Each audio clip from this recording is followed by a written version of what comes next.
अब हमारे कुछ एलिमेंट्स रह गए थे स्टाफिंग प्रोसेस में। एक एलिमेंट जो रह गया था वो था परफॉर्मा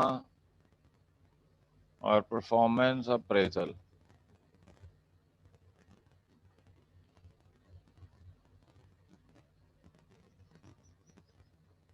ओके, और दूसरा एलिमेंट रह गया था हमारे पास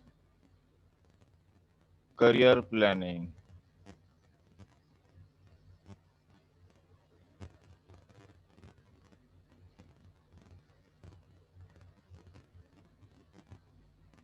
और तीसरा एलिमेंट जो हमारे पास रह गया था वो था कंपनसेशन।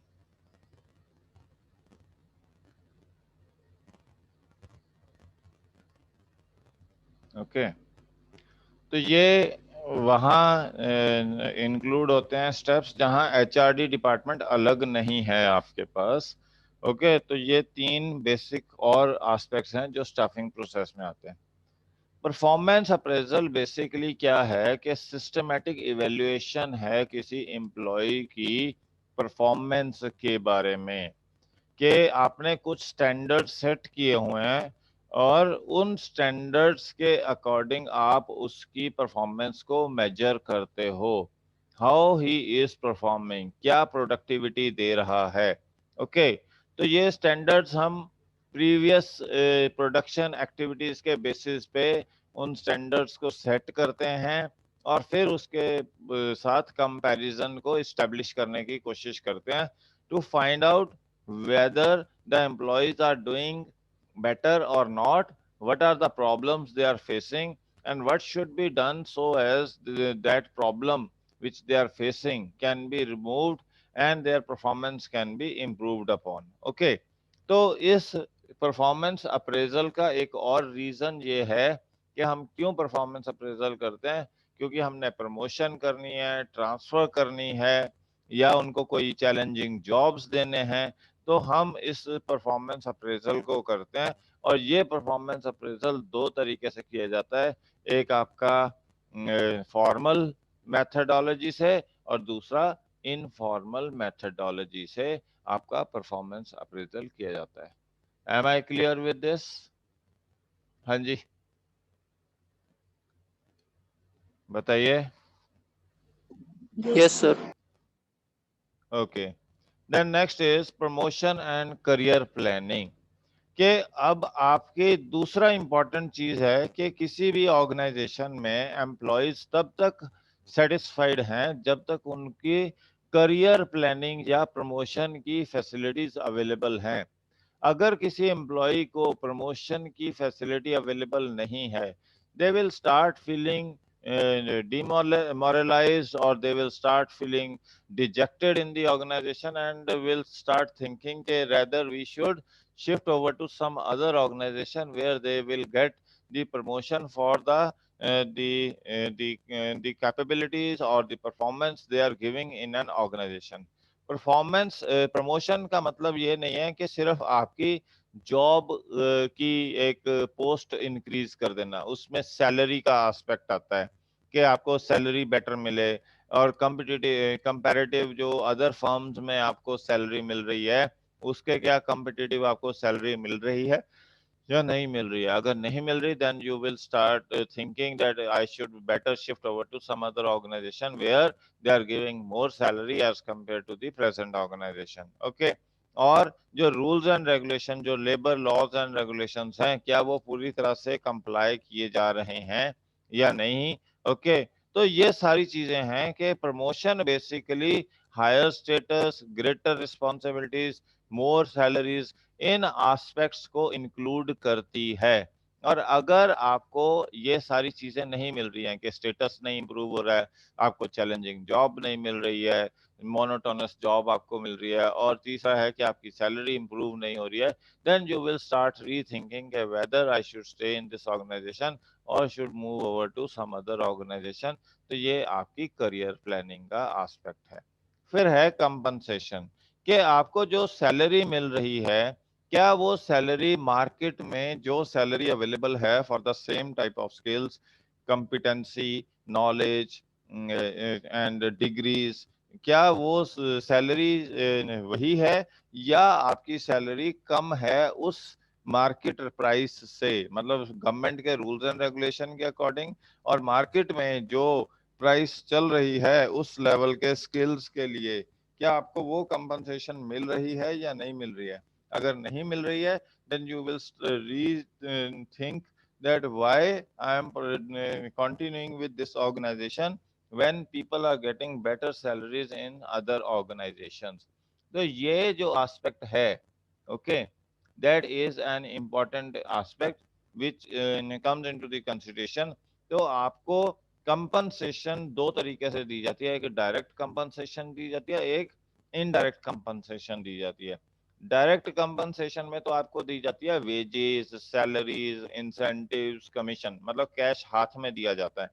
और इनडायरेक्ट आपके पास जो कंपनसेशन है उसमें आपको शॉफर ड्रिवन कार दी जाती है, घर दिया जाता है, free electricity, free residential facility, okay, या फ्री फूड फैसिलिटी। तो ये सारी जो फैसिलिटीज हैं, या आपके होटल बिल्स पे करती है कंपनी, ओके, ट्रैवल के बिल्स पे करती है, आप कौन सी एयरलाइन से जा रहे हो, उस एयरलाइन आपकी मतलब एक बिजनेस क्लास है या आपकी क्या कहते हैं मिड सेगमेंट है। तो मतलब उस तरीके से आपकी कंपनसेशन डिसाइड करती है कि कंपनी डिसाइड करती है कि आपको कौन सी कार अलाउड है, small car, mid size car या लॉन्ग कार आपको अलाउड है, उसके पैसे वो पे करती है। तो इस तरीके से वो इनडायरेक्ट आपको पेमेंट करती है, जो आपको क्या कहते हैं कैश इन हैंड नहीं आता है, but in the form of facilities दी जाती है। तो ये कंपनसेशंस हैं। सो any in any organization, people are continuing with the organization because they are giving them competitive compensation in the form of salaries and in the form of other benefits, and that's why they continue with the organization. तो ये compensations आपको decide करनी पड़ती है as per the rules and regulation of the government and also as per the rules and regulations in the prevailing market। जिस industry में आपकी firm काम कर रही है उसमें क्या प्राइस पे कर रहे हैं for the same amount of work, वो आपकी कंपनसेशन को डिसाइड करता है। तो ये तो हैं कुछ एस्पेक्ट्स आपके स्टाफिंग प्रोसेस के। ओके, अब हम आगे चलते हैं। तीन बेसिक एस्पेक्ट्स हैं आपके पास, एक है रिक्रूटमेंट, एक है सिलेक्शन और एक है ट्रेनिंग। तो आज हम पहले स्टार्ट करते हैं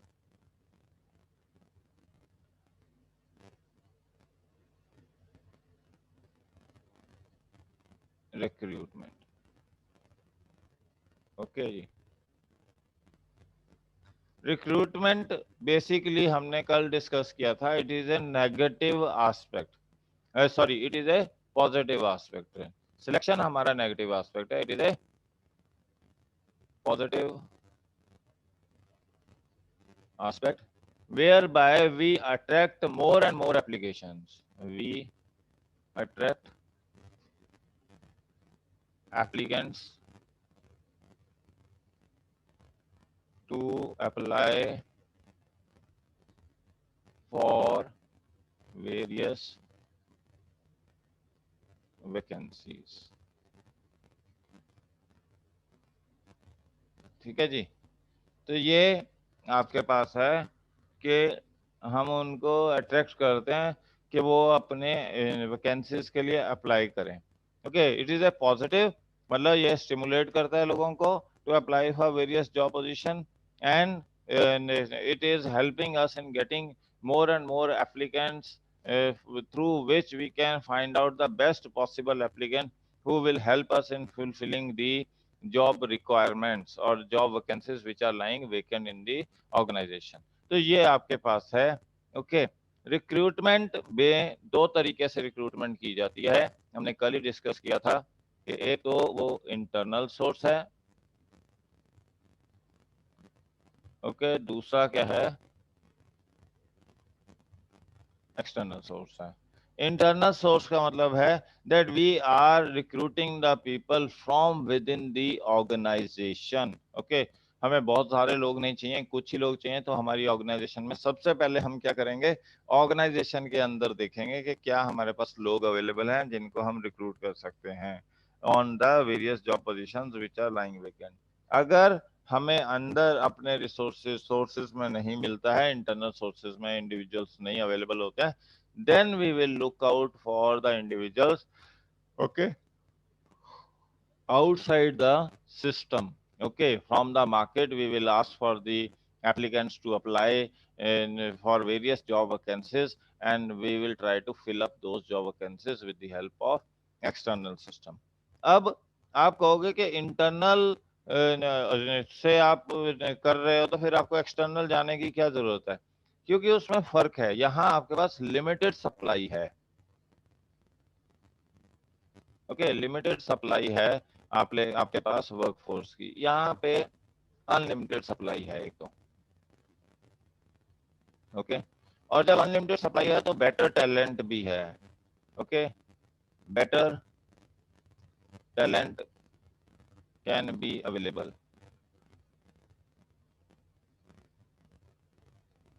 तो ये आपके पास इंपॉर्टेंट है। अब आप सोच रहे होगे कि फिर इंटरनल में आप रिक्रूटमेंट करते किस तरीके से हो? तो दो तरीके उन्होंने फिक्स किए हैं। एक तो आप प्रमोशन से करते हो कि कोई क्लर्क है उसे हेड क्लर्क बना दिया, हेड क्लर्क को सुपरिटेंडेंट बना दिया, या फिर आप ट्रांसफर से करते हो कि एक जगह पे बहुत सारे एम्प्लॉइज हैं और सेम पोजीशंस, जैसे यहाँ पे आप फतेहाबाद के सिविल हॉस्पिटल में चल जाओ, वहाँ पे सर्जन नहीं है, हांसी में चले जाओ सर्जन नहीं है। अगर हिसार में सर्जन एक्स्ट्रा हैं तो उनको ट्रांसफर करके हांसी और फतेहाबाद में भेज देंगे कि जाओ वहां जाके काम करो। जैसे ब्लैक फंगस के केसेस आ रहे थे, तो यहाँ एक डॉक्टर थे बेनीवाल, वो बंसीवाल, तो वो डॉक्टर को आपने Agroha medical college on deputation भेज दिया, because he can operate upon those cases of black fungus. तो ये क्या है कि आपने ट्रांसफर कर दिया उनको ऑन डेपुटेशन, चाहे फॉर द टाइम बीइंग आपने ट्रांसफर किया, बट आपने उस वैकेंसी को फिल इन करने के लिए, क्योंकि आपके पास सिविल हॉस्पिटल हिसार में फैसिलिटीज नहीं थी ब्लैक फंगस को डील करने के लिए, तो आपने यहाँ से ट्रांसफर किया सारे केसेस को अग्रोहा मेडिकल कॉलेज में, और वहां पे डॉक्टर को भी ट्रांसफर कर दिया for dealing those cases, and that is what the transfer is basically. Okay, तो प्रमोशन में हम क्या करते हैं, लोअर से हायर लेवल पे भेजते हैं, हायर रिस्पॉन्सिबिलिटीज देते हैं, उनका स्टेटस इंप्रूव होता है और सैलरी इंप्रूव होती है। ओके, तो ये क्या है, वर्टिकल शिफ्टिंग है। इसमें motivation, loyalty and satisfaction employees की इंप्रूव होती है, साइकोलॉजिकल इम्पैक्ट भी आता है कि जिससे लोग ज्यादा सेटिस्फाइड हैं, and the other employees who are working in the organisation, they also feel that they will get the opportunity of getting promoted to the higher position on some day. Okay, फिर आपके पास transfer जो है, transfer के case में आपकी salary नहीं improve होती है। ओके, और ये जस्ट एक जगह से दूसरी जगह पे शिफ्ट होते हैं, आपकी ड्यूटीज वही रहती हैं, रिस्पॉन्सिबिलिटीज वही रहती हैं, वर्किंग कंडीशंस भी ऑलमोस्ट वही रहती हैं। ये हॉरिजॉन्टल मूवमेंट है, मतलब विद इन डिपार्टमेंट्स आप की जो वैकेंसीज हैं उसको फिल इन करने की कोशिश करते हो कि जहां आपके पास एक्स्ट्रा एम्प्लॉयज हैं वो एक जगह से शिफ्ट करके दूसरी जगह पे आप फुल फिल इन करते हो। तो इससे क्या होता है कि आपके जो एम्प्लॉयज के आपस में इंडिविजुअल प्रॉब्लम्स और ग्रीवेंसेस हैं वो सेटल हो जाते हैं, या उनकी टर्मिनेशन नहीं होती है कि एक जगह पे ज्यादा एम्प्लॉयज हैं तो हमें रिक्वायर्ड नहीं है तो इनको टर्मिनेट कर दो। तो इन ट्रांसफर की ऑप्शन ने क्या किया कि टर्मिनेट क्यों करते हो, इसे ट्रांसफर करके दूसरी ऑर्गेनाइजेशन में भेज देते हैं, दूसरी जगह पे भेज देते हैं। ओके, एंड दैट इज कि ये आपको क्या करते हैं कि कई बारी क्या होता है कि कई ऐसी जॉब्स होती हैं जिसमें मल्टीपल जॉब्स में भी आप ट्रांसफर करते हो, कि इंजीनियरिंग में आप ऑफिस वर्क में करवा लेते हो, कभी कभी आप उसे क्या कहते हैं फील्ड वर्क करवा लेते हो, कभी आप उनसे कोई और एस्पेक्ट एडमिनिस्ट्रेटिव जॉब्स करवा लेते हो। तो ये क्या है, मल्टीपल ट्रेनिंग हो जाती है एक एम्प्लॉय की, तो ये ट्रांसफर में पॉसिबल है। ओके, तो ट्रांसफर इसके रिक्रूटमेंट के मेरिट्स क्या हैं हमारे पास, इंटरनल सोर्स के मेरिट्स हमारे पास क्या हैं?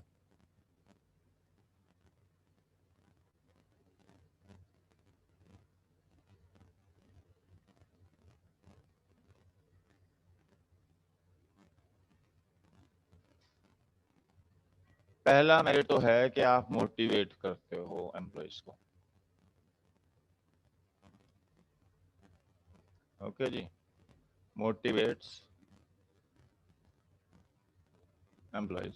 ये प्रमोशन आपने की किसी एम्प्लॉय की from lower to higher level, okay, या आपने उनको डिफरेंट डिफरेंट एस्पेक्ट्स की ट्रेनिंग दी है so that they can perform various other jobs within the department, तो ये क्या है, उनका मोराल जो है वो बूस्ट करता है, उसको मोटिवेट करते हैं।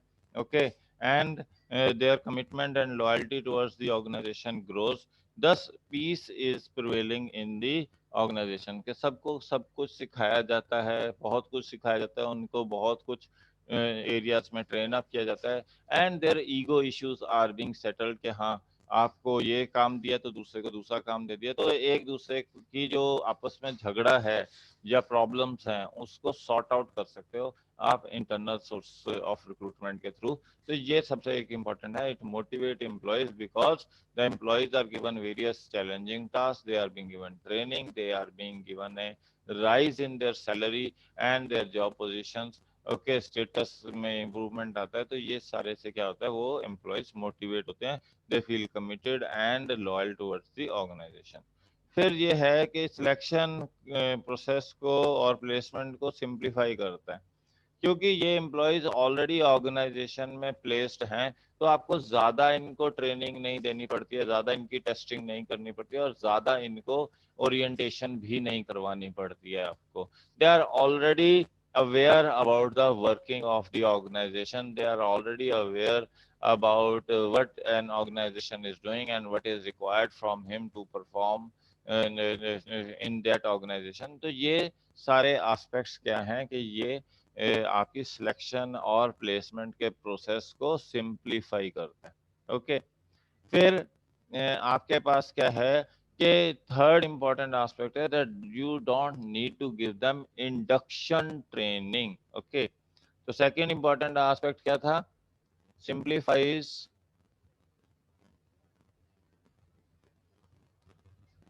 Selection and placement. Third, no need for induction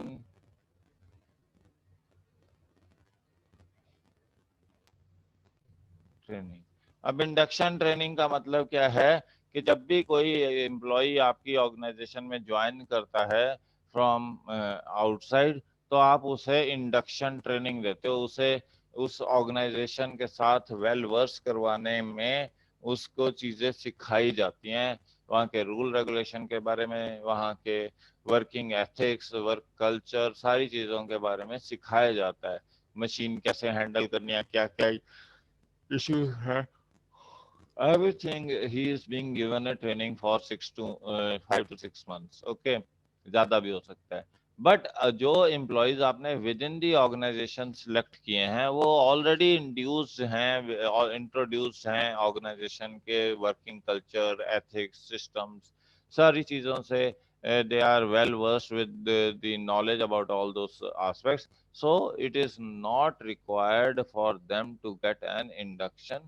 training. तो यहाँ पे आपका पैसा बचता है कि आपको इंडक्शन ट्रेनिंग देने की जरूरत नहीं है, you already have the workforce and you can use them for getting the better productivity, so that is the another important benefit. फिर क्या है कि इसमें transfer helps in,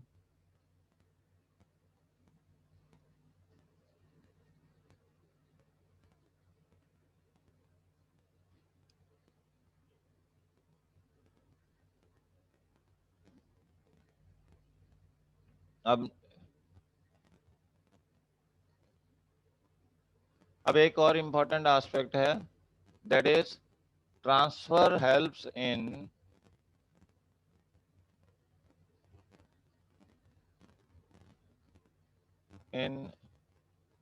moving surplus workforce. Okay, तो ट्रांसफर क्या करता है कि जो सरप्लस वर्कफोर्स है डिफरेंट डिफरेंट डिपार्टमेंट्स में, उनको मूव करता है टू अनदर डिपार्टमेंट जहां शॉर्टेज है, तो जिससे प्रोडक्टिविटी और इफेक्टिवनेस आपकी इम्पैक्ट नहीं होती है, मतलब दूसरे डिपार्टमेंट की भी इम्प्रूव होती है। और ये आपके लिए इकोनॉमिकल भी है कि आपको ज्यादा खर्चा नहीं करना पड़ता। बट इसके डीमेरिट्स हैं। ओके, क्या क्या डीमेरिट्स हैं इंटरनल सोर्सेज के? पहला है, ये फ्रेश टैलेंट नहीं आने देता है विद इन दी ऑर्गेनाइजेशन। आपने एम्प्लॉयज को रखा हुआ है, वो पहले ही internal politics, internal bickering, internal झगड़ों में इन्वॉल्व हैं। आपने एक जगह से उठा के दूसरी जगह पे रख दिया, उनके वो झगड़े, इंटरनल डिस्प्यूट्स वो कॉन्टिन्यूस हैं। वो नई नॉलेज लेके ही नहीं आ रहे, कोई उन्होंने कुछ नया ऐसा सीखा नहीं है, कुछ नई अकम्पलिशमेंट्स नहीं है, तो वो पुराने सिस्टम से चलते आ रहे हैं, वो उसी सिस्टम से आगे चलाते चले जाएंगे। तो जो फ्रेश टैलेंट, फ्रेश ब्लड आता है from external source of recruitment, वो आप नहीं इंट्रोड्यूस करते हो, तो उससे क्या है कि बेटर जो स्किल्स आ सकते थे उनको हम अवॉइड करते हैं एक ऑर्गेनाइजेशन में। फिर दूसरा क्या है, एम्प्लॉयज जो हैं वो लेथार्जिक हो जाते हैं। ओके, कि उनको पता तो है कि मेरे को ऑटोमेटिकली आफ्टर 10 years मेरे को जैसे हमारे इंस्टीट्यूशन में कि I am, if I am senior teacher, के फिर मेरे को वाइस क्या कहते हैं, पहले पीजीटी स्टेटस है, फिर सीनियर लेक्चरर हो जाएगा, फिर मेरे को वाइस प्रिंसिपल के लेवल की सैलरी हो जाएगी, फिर मेरे को कुछ और सैलरी हो जाएगी। तो मतलब मेरे को सैलरी, मेरा पैकेज इंप्रूव होता रहेगा हर 10 साल बाद। Why I am pushing myself hard and working hard for the betterment of the organisation. तो ये आपके पास क्या है कि जो आपकी एक होती है, क्या कहते हैं, एनर्जीज होती हैं, वो कहीं ना कहीं you lose that instinct to work hard, to perform better, to give better results. Okay, क्योंकि आपको लगता है कि मेरे को बेटर अपॉर्चुनिटीज मिलेंगी। यहाँ आपको एम्प्लॉयज को पता है कि okay, after a particular time period I will get certain amount of benefits, why I am struggling so hard. तो ये जो है, ये सिचुएशन एम्प्लॉयज को लेथार्जिक बना देती है।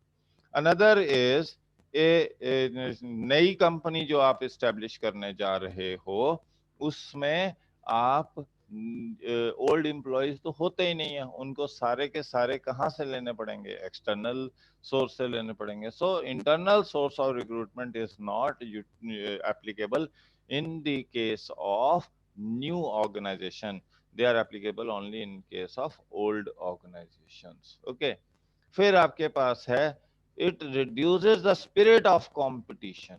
ओके, क्योंकि एम्प्लॉयज को पता है कौन कितना कॉम्पिटेंट है, कौन क्या कर सकता है, क्या नहीं कर सकता है, मेरी जॉब पोजीशन कितनी अनसेफ है, कितनी सेफ है, सबको पता है सब कुछ। तो उनकी बाहर से कंपटीशन आ नहीं रहा है, कोई नया फ्रेश एम्प्लॉय आ नहीं रहा है, वो आपको चैलेंज नहीं कर रहा है, तो आपको विद इन द ऑर्गेनाइजेशन तो आप चल ही रहे हो। So that goes on and on, and that is why we say that there is least sense of competition। आपको आपस में कोई चैलेंज नहीं लगता है। जो आपको फ्रेश ब्लड आके कंपनी में जो यंगस्टर्स आएंगे, 23-24 साल के एमबीए इंजीनियर्स, ग्रेजुएट, सीए, वो आके नए नए चीजें सीखेंगे, बड़ी एनर्जी होती है, ज्यादा एक्टिवली काम करते हैं। ओके, रिस्पॉन्सिबिलिटीज नहीं होती हैं लाइफ की, बस उनको काम करना और आगे बढ़ना है। तो उसमें जैसे आप लोग हो, जब आप ज्वाइन करोगे जॉब्स में, you will challenge the higher और द सीनियर एम्प्लॉयज जो